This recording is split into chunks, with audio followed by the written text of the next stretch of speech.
امریکہ نے رات گئی ایران پر پھر یلغار کر دی ہے۔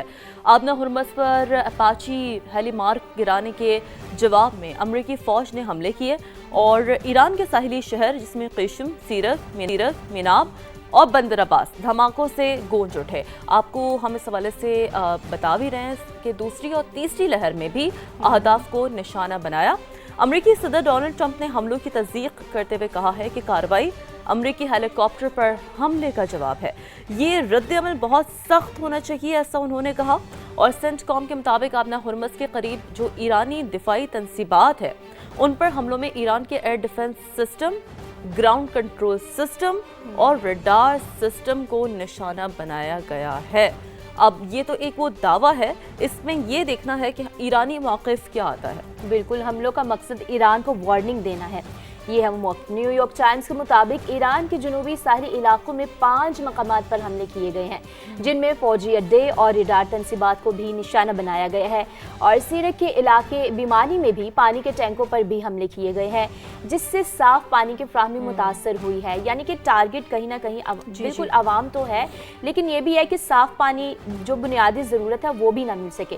تو ایرانی میڈیا کے مطابق قشم جزیرے کی تجارتی بندرگاہیں حملوں میں محفوظ رہی ہیں۔ تو یہ وہ بندرگاہیں تھیں جو حملوں میں محفوظ رہی ہیں، جن کے بارے میں آپ کو بتا رہے ہیں۔ دوسری جانب پاسداران انقلاب کا خطے میں امریکی اڈوں کو نشانہ بنانے کا دعویٰ ہے۔ تو وہی بات جو آپ کر رہی تھی، ان کی طرف سے بھی جواب دیا گیا ہے اور دعویٰ بھی کیا گیا ہے کہ کویت، بحرین اور اردن میں امریکی اہداف کو نشانہ بنایا ہے، اور یہ ہم آپ کو پاسداران انقلاب کی جانب سے بتا رہے ہیں۔ بالکل ایسا ہی ہے۔ بحرین میں امریکی 5th فلیٹ پر ڈرون سے حملہ کیا گیا۔ اب جو موقف پاسداران انقلاب کا سامنے آ رہا ہے ہم آپ کو کوئکلی وہ بتا دیتے ہیں۔ پاسداران انقلاب کا بوش شہر میں امریکی ڈرون مار گرانے کا بھی دعویٰ سامنے آیا ہے۔ امریکی جارحیت جاری رہی تو اس سے بھی سخت جواب ملے گا۔ بڑا ایک واضح پوائنٹ آف ویو پاسداران انقلاب کی جانب سے دیا گیا ہے اس تمام صورتحال سے متعلق۔ بالکل۔ اور جی آپ کو یہ بھی بتاتے ہیں کہ اگر آپ محفوظ رہنا چاہتے ہیں تو ہمارے خطے سے نکل جائیں، یہ کہا گیا۔ ایران امریکہ نے اپنی ناکامیوں کے باوجود ہمارے عزم کو آزمایا۔ ایرانی وزیر خارجہ کی جانب سے یہ اہم ترین سٹیٹمنٹ ہے۔ آپ کو جیسے کہ ہم نے بتایا کہ پہلے امریکی صدر ڈونلڈ ٹرمپ نے یہ دعویٰ کیا، جس کے بعد پاسداران انقلاب نے جو جوابی حملے کیے، ٹھیک ہے، ان کی جانب سے یہ کہا گیا۔ اور اب یہ بڑا امریکی ایرانی فوج کی جانب سے ایک بہت اہم سٹیٹمنٹ ہے۔ ہماری طاقتور افواج کسی بھی حملے یا دھمکی کو بغیر جواب کے نہیں چھوڑیں گے، عباس عراقچی نے یہ کہا ہے۔ خلیج فارس کی تاریخ بیرونی مداخلت کرنے والوں کے عبرتناک انجام کی داستانوں سے بھری پڑی ہے۔ آپ کو اس سے پہلے بھی یاد ہوگا، عباس عراقچی نے پہلے بھی تاریخ کے جو اوراق ہیں ان کا حوالہ دے کر اس حوالے سے گاہے بگاہے بات کی ہے کہ اگر ہمیں مجبور کیا گیا تو ہم مزید ریٹیلیٹ کریں گے۔ ان میں یہ جذبہ ہمیشہ سے دیکھنے کو ملا ہے۔ انہوں نے ہمیشہ جو ان کا جذبہ ہے جیت کا اور امن کا، لوگوں کو محفوظ رکھنے کا، وہ ہمیشہ سے ہم نے دیکھا ہے۔ اور دیکھیں یہی بات ہے کہ عباس عراقچی کی جانب سے تو ان کا کیا کہنا تھا ہم نے ناظرین کو بتایا۔ صدر ٹرمپ سمجھتے ہیں ایران پر حملوں کے باوجود ڈیل متاثر نہیں ہوگی۔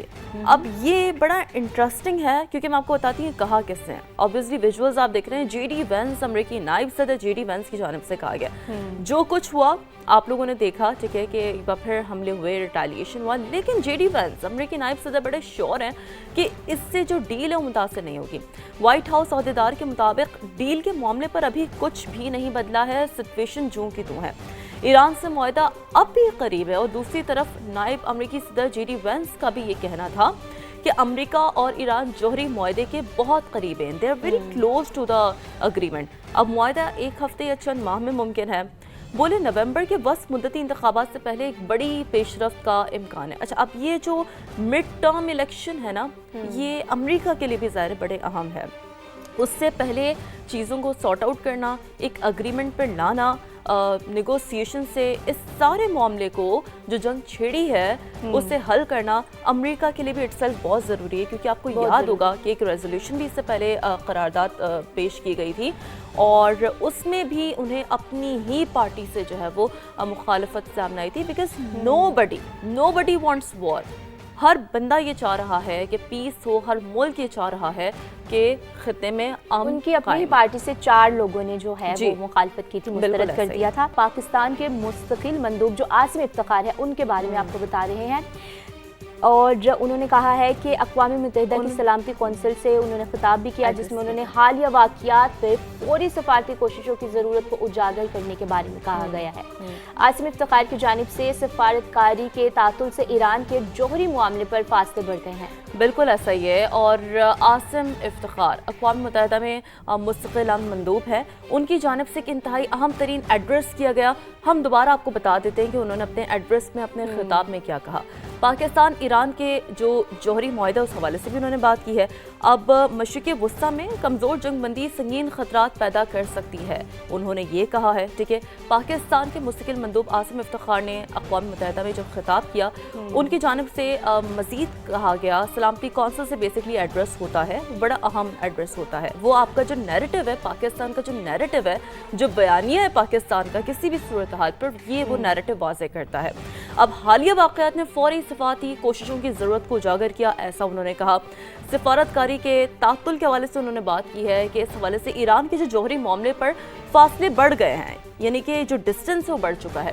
پاکستان ایران کے جوہری معاملے سمیت تمام تصفیہ طلب مسائل کا پرامن حل چاہتا ہے۔ صفاتی روابط اور مسلسل مکالمے سے ہی متنازع امور کا جو حل ہے وہ تلاش کیا جائے۔ عاصم افتخار نے بڑا کیٹیگوریکلی یہ بات کر دی ہے۔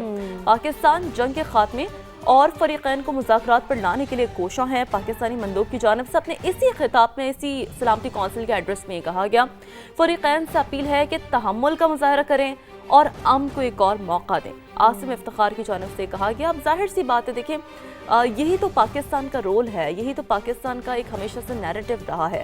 ہم نے کشمیر کے معاملے پہ بھی، ہم نے فلسطین کے معاملے پہ بھی ہمیشہ، اور بالخصوص اس جنگی سیناریو میں بھی جب مشرق وسطیٰ کی جو صورتحال ہے اس میں بھی ہم یہی بات کر رہے ہیں کہ امن کو ایک موقع دیا جائے، اور امن کی جو میز ہے وہ جیسا کہ سب جانتے ہیں کس نے سامنے رکھی ہے، جی پاکستان نے سامنے رکھی ہے۔ بالکل پاکستان نے سامنے رکھی ہے۔ تو باقی طالبات کی جانب سے بھی ایک بیان سامنے آیا، اپنے ناظرین کو بتاتے ہیں۔ ہم نے ملک کو خونخوار بھیڑیوں کے جبڑوں سے بحفاظت نکال لیا ہے۔ ایرانی اسپیکر محمد باقر کالباف نے امریکہ کو خبردار کر دیا ہے، کہا ہے کہ اگر آپ اپنے وعدوں سے پھر گئے ہیں تو ہم دوسری زبان پر آئیں گے، اس لیے جس گھوڑے پر آپ نے زین کس لی ہے اب اس کی سواری کریں۔ اور انہوں نے یہ بھی کہا ہے کہ اپنے شہریوں کے تحفظ کے لیے شروع کیے گئے جہاد کو 100 دن مکمل ہو گئے ہیں۔ بالکل، اور ایرانی اسپیکر نے یہ بھی واضح کر دیا ہے، بتا دیا ہے کہ سفارتکاری کی زبان ہماری ترجیح ہے، لیکن ہمیں دوسری زبان میں بھی بات کرنا آتا ہے۔